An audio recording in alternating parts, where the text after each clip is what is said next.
A coroa de Tutankhamon sempre foi uma fonte de fascínio e mistério, um símbolo do poder e da riqueza dos faraós do Antigo Egito. Quando se fala dela, não se pode deixar de lado as histórias que permeiam sua existência, as lendas que cercam não apenas a coroa em si, mas todos os tesouros que foram enterrados com o jovem faraó. Acredita-se que qualquer um que ouse roubar ou manipular esses objetos sagrados enfrentará uma maldição terrível, uma punição que transcende o tempo e o espaço. Mas o que realmente sabemos sobre essa maldição?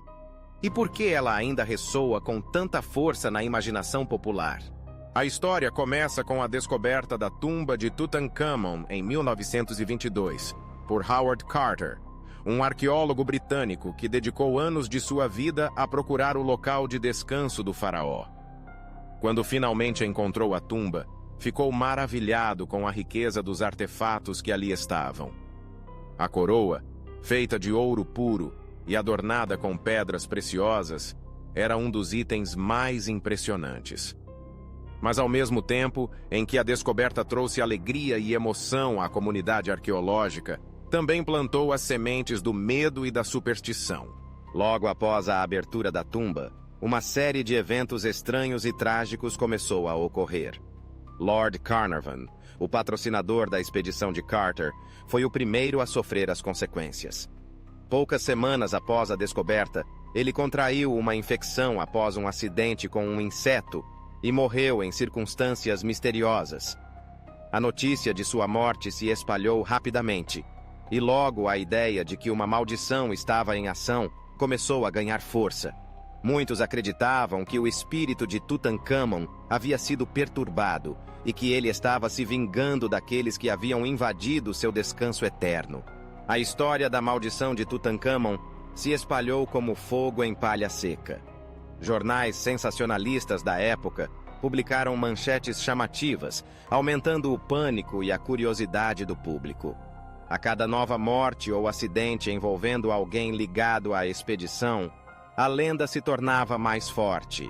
A ideia de que a coroa e os tesouros do faraó estavam protegidos por forças sobrenaturais fascinava e aterrorizava ao mesmo tempo.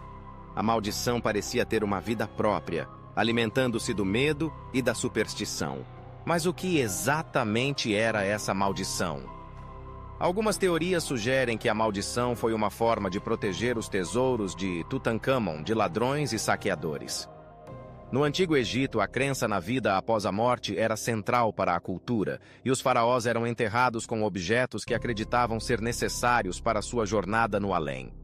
Assim, a ideia de uma maldição poderia ter sido uma forma de dissuadir os profanadores de se aproximarem dos túmulos. No entanto, essa explicação não é suficiente para explicar a intensidade com que a maldição se manifestou após a descoberta da tumba. À medida que mais pessoas se envolviam com a expedição, mais eventos estranhos começaram a ocorrer. Alguns dos membros da equipe de Carter relataram sonhos vívidos e perturbadores, enquanto outros afirmaram sentir uma presença estranha ao redor da tumba. A atmosfera estava carregada, como se o próprio Tutankhamon estivesse observando cada movimento, cada ação. A coroa, em particular, parecia irradiar uma energia poderosa, quase palpável, que afetava todos ao seu redor. Um dos episódios mais notáveis foi o de um dos assistentes de Carter, que após tocar na coroa, começou a ter alucinações. Ele via figuras sombrias e ouvia sussurros que o chamavam pelo nome. Com o passar dos dias, sua saúde deteriorou-se rapidamente, e ele foi forçado a deixar o Egito. Aquela experiência, somada a tantas outras, alimentou a ideia de que a coroa estava de fato amaldiçoada e que qualquer um que tentasse se apropriar dela ou de seus segredos enfrentaria consequências terríveis.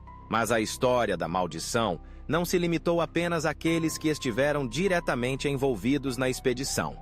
O próprio Howard Carter, que inicialmente se mostrou cético em relação à ideia de uma maldição, começou a sentir o peso do que havia desencadeado. Embora tenha continuado seu trabalho arqueológico, a sombra da maldição parecia segui-lo como uma nuvem escura pairando sobre sua cabeça. Ele perdeu amigos, viu sua saúde declinar, e aos poucos a alegria da descoberta deu lugar ao desespero e à solidão. O que se seguiu foi uma série de mortes e tragédias que se tornaram parte da narrativa da maldição de Tutancâmon. A maioria das pessoas envolvidas na expedição enfrentou dificuldades, seja na forma de doenças, acidentes ou até mesmo tragédias pessoais. Essas histórias, muitas vezes exageradas pela mídia, ajudaram a cimentar a ideia de que a coroa e os tesouros de Tutancâmon eram, de fato, protegidos por uma força sobrenatural. O medo do desconhecido, a crença nas forças do além, tudo isso se uniu para criar uma lenda que perdura até hoje. Mas a questão que se impõe é: até que ponto essas histórias são verdadeiras? Seria a maldição uma construção social, alimentada pelo medo e pela superstição? Ou haveria alguma verdade nas alegações de que Tutancâmon, mesmo em sua morte, estava disposto a proteger seu legado?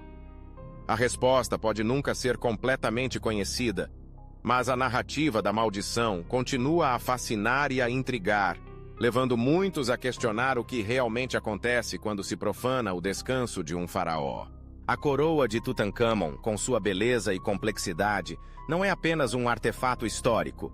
Ela é um símbolo de um mundo que acreditava na vida após a morte, nas forças sobrenaturais e nas consequências de desafiar os deuses. Através dos séculos, a história da maldição se entrelaçou com a história do Egito, criando uma tapeçaria rica e complexa que ainda hoje provoca curiosidade e temor. Enquanto isso, os arqueólogos e historiadores continuam a explorar as tumbas e os artefatos do Antigo Egito, tentando desvendar os segredos que ainda permanecem ocultos. A coroa de Tutancâmon, no entanto, permanece como um lembrete do poder que a história e a lenda têm sobre nossas vidas. A ideia de que a maldição ainda pode existir, que Tutancâmon ainda pode estar vigiando seu tesouro, nos leva a refletir sobre o que significa respeitar o passado e as culturas que nos precederam. A maldição de Tutancâmon é mais do que uma simples história de terror. É uma lição sobre a importância da história, da cultura e do respeito por aqueles que vieram antes de nós. A coroa, com seu brilho inigualável, é um símbolo de um tempo em que os faraós eram vistos como deuses na terra e suas posses eram sagradas. E assim, a lenda da maldição continua a nos lembrar que, mesmo em tempos modernos, há forças que não podemos compreender completamente e que o respeito pelo passado é fundamental para a nossa própria compreensão do presente e do futuro. A coroa de Tutancâmon não é apenas um objeto. É um portal para um mundo de mistério, crença e reverência. Ela nos convida a questionar nossas próprias crenças, a refletir sobre o que significa a morte e o que acontece com aqueles que partem. A maldição, portanto, não é apenas uma advertência para aqueles que ousam tocar o que não deve ser tocado, mas também um lembrete de que a história é viva, pulsante e que os ecos do passado ainda ressoam em nossas vidas. Assim, a lenda da coroa e da maldição de Tutancâmon continua a fascinar e a inspirar, desafiando-nos a olhar para o passado com um senso de curiosidade e respeito. Afinal, a história é uma tapeçaria rica, tecida com as experiências de milhões de vidas, e cada fio é uma parte vital do todo. E enquanto a coroa brilhar sob as luzes dos museus, e enquanto as histórias de Tutancâmon forem contadas, a maldição permanecerá como um lembrete de que algumas coisas são sagradas e devem ser respeitadas, mesmo quando o tempo e a distância nos separam de seu significado original.